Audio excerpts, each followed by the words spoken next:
So welcome back बाबा लोग, कैसे हो सारे? कमेंट करके बता देना। बाकी हम निकले गुड़गांव से इस टाइम पे पंप की तरफ जा रहे हैं, पेट्रोल पंप की तरफ। जीटी करनाल रोड जा रहा हूँ मैं। मेरे को 1 घंटा लगेगा पहुँचने में। अभी थोड़ा सा ट्रैफिक है, आगे चल के ट्रैफिक खुल भी जाएगा, ठीक है।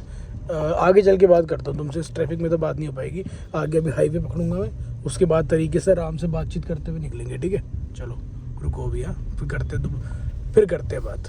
हाँ, तो हम लोग अब ना आ गए हैं थोड़ा खुले में। वहाँ ट्रैफिक में था बहुत ज़्यादा, ठीक है। अभी मैं गाड़ी लेके अपनी जीटी करनाल की तरफ जा रहा हूँ रोड पे, ठीक है। थोड़ा अपना 1 घंटे की ड्राइव रहेगी, जिसमें पूरा का पूरा खुला रोड ही रहेगा, ठीक है। तो अपन लोग बिना डिस्टर्बेंस के बात कर सकते हैं आपस में, ठीक है। एक तो यार मैं गाड़ी में नेक्स्ट क्या करवाऊँ, वैसे मैंने सोचा कि ये वाला पार्टी पियानो ब्लैक करवा दूँ, तो उसकी भी नीड है, मुझे लगता है करवा लेना चाहिए, ठीक है। दूसरा देखो, कई चीज़ों में क्या होता है कि लोग सोचते हैं कि करे कुछ और होता कुछ। 1 मिनट, थोड़ा और आगे चल के बात करते हैं और खुले रास्ते में। अच्छा, एक चीज़ बताऊँ अभी 1 मिनट रुको था। मैंने ना अपनी गाड़ी का जो फास्टैग है ना, वो पूरे साल का करवा लिया, ठीक है। अब पूरे साल का करवाने के बाद से ये फ़ायदा रहता है कि तुम्हें कहीं भी जाना हो ना, मोस्टली टोल जो है इसके अंदर आ जाते हैं, ठीक है। NHAI के तो आ ही रहे हैं, ठीक है। तो इससे क्या फ़ायदा रहता है हम लोगों को कि कहीं भी जाओ, कैसे भी जाओ, एक तो हसल फ्री है, ठीक है। और सबसे बड़ी बात बताऊँ तुम्हें, तुम भी रिचार्ज कर लो। अगर तुमने भी अपना फास्टैग रिचार्ज नहीं करा रखा, फास्टैग रिचार्ज करने के बाद से ना भाई, मैंने इतनी बार जर्नी कर ली है, मैंने अपना फास्टैग फुल्ली वो कर चुका हूँ, उसको क्या यूज़ कर चुका हूँ। मैं तुम्हें भी यही बोलूँगा, अगर तुम्हारे पास भी गाड़ी यूज़ कर रहे हो और फास्टैग नहीं कर रखा तुमने, 3,000 वाला रिचार्ज वाला पूरे साल का, भाई कर लो, मज़ा आ जाएगा तुम्हें। ये देखो, अंकल को बीच में भी घुसना है, अंकल को इंडिकेटर भी नहीं देना है। बाकी आज देखो 36,000 चल चुकी है, ठीक है। तो इतनी चलाने के बाद गाड़ी की माइलेज क्या मिलती है मैं दिखाता हूँ तुम्हें। वैसे तो मैं इस टाइम पे 75-80 पे क्रूज़ कर रहा हूँ, क्योंकि आगे ज़्यादा जगह भी नहीं है, ठीक है। ये देखो मेरी गाड़ी की माइलेज क्यों इतनी आती है। देखो इस टाइम पे 16.3 की माइलेज मैं अचीव कर रहा हूँ अपनी गाड़ी के अंदर, क्योंकि मैंने अपनी गाड़ी में ना मैक्सोटो पेडल बॉक्स लगा रखा है। इससे क्या होता है, मुझे मेरी गाड़ी के अंदर माइलेज मैक्सिमम मिल जाती है जब मैं हाईवे पे चल रहा होता हूँ, ठीक है। हाईवे लगा लो, सिटीज़ में बल्कि मेरी 15 से 18 के बीच में आ रही है, ठीक है। माइलेज इतनी माइलेज मेरे को मिल जाती है सिटी के अंदर भी पेडल बॉक्स की वजह से।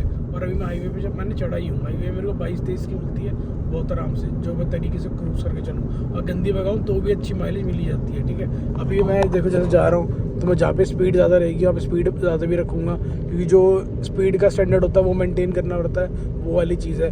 बाकी यहाँ पे देखो है तो बाइक अलाउड नहीं है लिखा हुआ है। रिक्शा भी दिख गया, स्कूटी भी नज़र आ गई, और पीछे बोर्ड लगा हुआ था कि दोनों ही अलाउड नहीं है। इंडिया में यही तो होता है, जो चीज़ अलाउड नहीं है लोग सबसे पहले वही काम करते हैं। लेकिन यार ये चीज़ गलत भी है देखा जाए तो। हम लोग टोल दे रहे हैं, समझ में आ रहा है, लेकिन लोगों से भी टोल लेके इनके लिए भी कुछ बनाओ ना यार, बाइक के लिए भी। ये चीज़ ही गलत है यार कि तुमने हाईवे बना दिया और कहा कि सिर्फ गाड़ी वाले चलेंगे, तो चीज़ ही गलत है ना। तो मेरे को लगता है कि बाइक वालों के लिए भी कुछ बनाना चाहिए। हालांकि इसका रूल शायद ये इसलिए ही रहता है क्योंकि बाइक्स की वजह से एक्सीडेंट्स बहुत ज़्यादा होते हैं। ऑल दो साइड में एक लाइन बनी है, वो बाइक पीछे वाले उसी के अंदर चला रहे हैं। कई लोग समझदार होते हैं जो ऐसी जगहों में हाईवेज़ वगैरह पे लाइन के अंदर चलाते हैं, जो कि एक डिसेंट तरीका है और रूल भी यही कहता है। और कई लोग होते हैं जो यहाँ चला रहे होते हैं पूरा घेर के, तो शायद और उन लोगों की वजह से दिक्कतें आ सकती है हाईवे पे। तो शायद इसी वजह से जो है ये लोग बाइक अलाउड नहीं करते हाईवे के अंदर, क्योंकि रूल्स कोई मानता ही नहीं है, ठीक है। अब ये लगा लो, अब जैसे ये बाइक ही चल रही है, अगर आप देख रहे होंगे तो ये एकदम बढ़िया चल रही है, देखो, ठीक है। ये देखो ये चल रही है, जो ये एकदम बढ़िया चल रही है, लाइन के अंदर चल रही है, ठीक है। और अगर ये बाइक अगर यहाँ चलेगी तो दिक्कत आएगी सबको, मतलब जो इधर से ओवरटेक कर रहा होगा।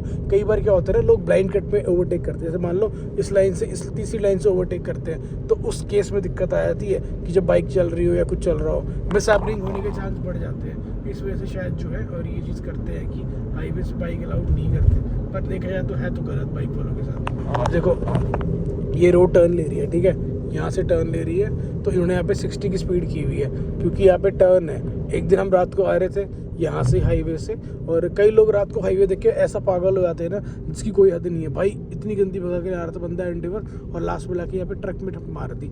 गलती ट्रक वाले की भी थी, वो बीच वाली लाइन में चला रहा था, एटलीस्ट साइड वाली लाइन में चला रहा था तो शायद गाड़ी बच जाती। लेकिन भाई वो इतना तगड़ा इम्पैक्ट था, फ्रंट की सीटें ख़त्म थी, फ्रंट की सीटों का जो इम्पैक्ट था ना वो पीछे तक चला गया था, मतलब सेकंड रो तक इम्पैक्ट था पूरा। आगे का तो इंजन नज़र ही नहीं आ रहा था कहाँ गया, जबकि इंजन था वहाँ पे, पिचक गया था तरीके से। तो ये चीज़ है, तो इस चीज़ का ध्यान रखना चाहिए। अभी आगे एक टोल भी आएगा मेरा, तो वो शायद मेरे लिए तो फ्री ही है, क्योंकि मैंने इसको कर रखा है रिचार्ज। फ्री तो क्या है, हमने ऑलरेडी एडवांस पे किया हुआ है उस चीज़ को। एक तो साला हॉर्न मारते हैं ना फालतू का, वो गंदा लगता है। जबकि देख लो आगे जगह नहीं है मेरे। हाँ तो भाई देखो, वैसे तो सेगमेंट अलग है ये वाला और क्रेटा वाला, लेकिन क्रेटा वाले भाई साहब भी हमसे रेस कर रहे थे, ठीक है। तो हमने बढ़िया भगाई गाड़ी, तेल काफ़ी नीचे आ गया देखो। इससे लगा लो कि तुम फुल टंकी में निकाली थी और ये तेल यहाँ पर आ गया, तो मैंने क्या भगाई होगी। वो चीज़ें मैं दिखाता नहीं हूँ, दिखानी भी नहीं चाहिए।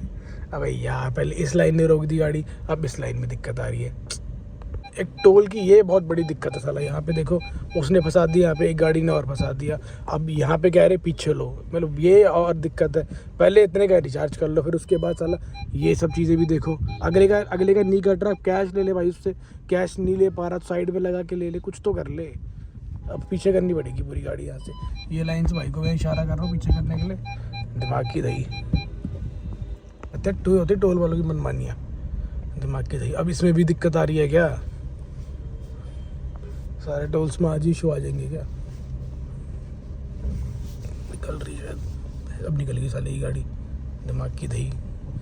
ये साले जानबूझ के करते हैं लोग। पता कई बार क्या होता है, आपने रिचार्ज किया हुआ, ये बोलेंगे आपका स्कैन नहीं हो पा रहा, आपका QR कोड स्कैन नहीं हो रहा, आपका फास्टैग स्कैन नहीं हो रहा, आप कैश दे दो। क्यों दे दो कैश भाई? नंबर से काट लो भाई, तुम्हें इतनी दिक्कत है तो। ये इनके साथ बहुत लफड़ेबाजी है। ये जो द्वारका वाले जो लगा हुआ है ना, ये नया वाला टोल प्लाजा बना हुआ है, इसमें बहुत दिक्कत है। मतलब कई बार ऐसे बोलते हो तुम्हारा स्कैन ही नहीं हो रहा। भाई हम पागल थोड़ी नहीं जो रिचार्ज करके बैठे हैं गाड़ी में। यही दिक्कत भी है इसके अंदर। देखते हैं अब यहाँ से निकलता है कि क्या होता है। देखो अब वैसे तो मेरा हो रखा है, पूरे साल का रिचार्ज है, तो उसमें कोई ऐसा इशू नहीं है। खुल्ला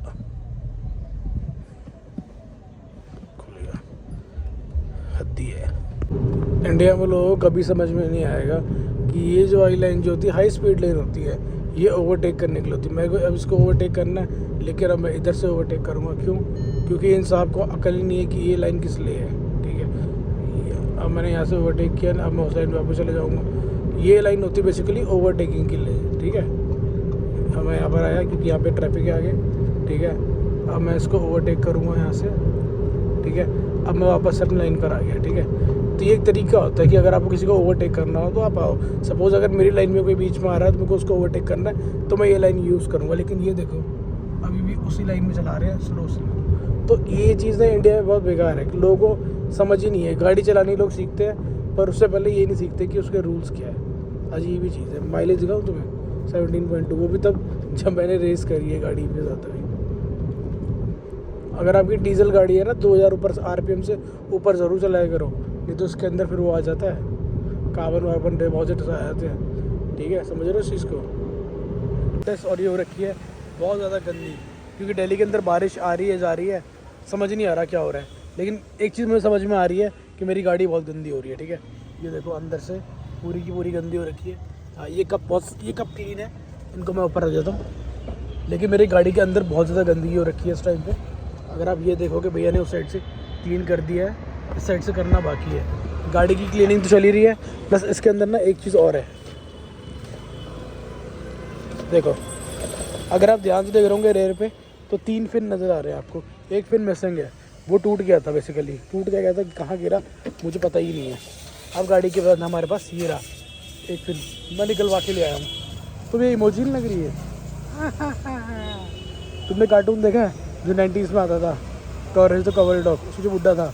अगर मैं इसके ऊपर कैप बना दूँ ना, सेम वही लगेगा ये। हाँ चलो, तो गाड़ी अपनी क्लीनिंग चल रही है, अभी अंदर कर ही रहे हैं, साफ़ सफाई का प्रोसेस चल रहा है अंदर। हमारा मेन पर्पज़ है एक तो गाड़ी थोड़ी क्लीन हो जाए। ऑल दो मौसम तो बारिश का हो ही रहा है, पर फिर भी करा लेनी चाहिए साफ। बाकी अपना ये इसको यहाँ पे लगेगा, इस तरीके से लगाना है। ये भी लगवा और अपना आइज ब्लैक करा, रेड करा लूँ। कमेंट करके बताना कराना चाहिए कि नहीं कराना चाहिए। और गाड़ी में क्या देखना पसंद करोगे, कमेंट कर दिया करो ना। चलो, जस्ट इन केस अगर आप भी कभी इसी से स्ट्रगल करो, कुछ ऐसी चीज़ चिपकी हुई निकालनी पड़े, तो आप पेट्रोल यूज़ करना, पेट्रोल से ईजीली निकल जाएगा।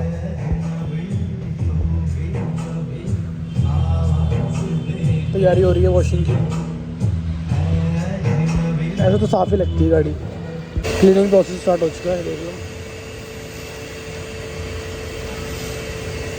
पानी वानी मार दिया गाड़ी पे। टायर पे अलॉय पे मार दिए तो भैया वो भी हटाने में लगे हुए हैं। मैंने सोचा कि ये चीज़ें कर रहा हूँ, ये चीज़ आप लोगों का शेयर तो करी दूँ। ये देखो ठीक, अच्छा लगता है, मैं समझ रहा हूँ सबको अच्छा लगता है अपनी गाड़ी धुलती है। अब यहाँ पे हमारी गाड़ी पूरी क्लीन होने के बाद हमारा जो पीछे का एक फिन बचा था उसकी भी सेटलमेंट करवा रहे हैं, क्योंकि ये 3 लगे हुए अच्छे लगते थे पर एक मिसिंग था कहीं ना कहीं, तो उसकी रिक्वायरमेंट थी हमें यहाँ पे। अब अच्छा भी लगेगा उसको लगवाने के बाद, थोड़ा जो इनकम्प्लीट सा पोर्शन था वो कंप्लीट हो जाएगा।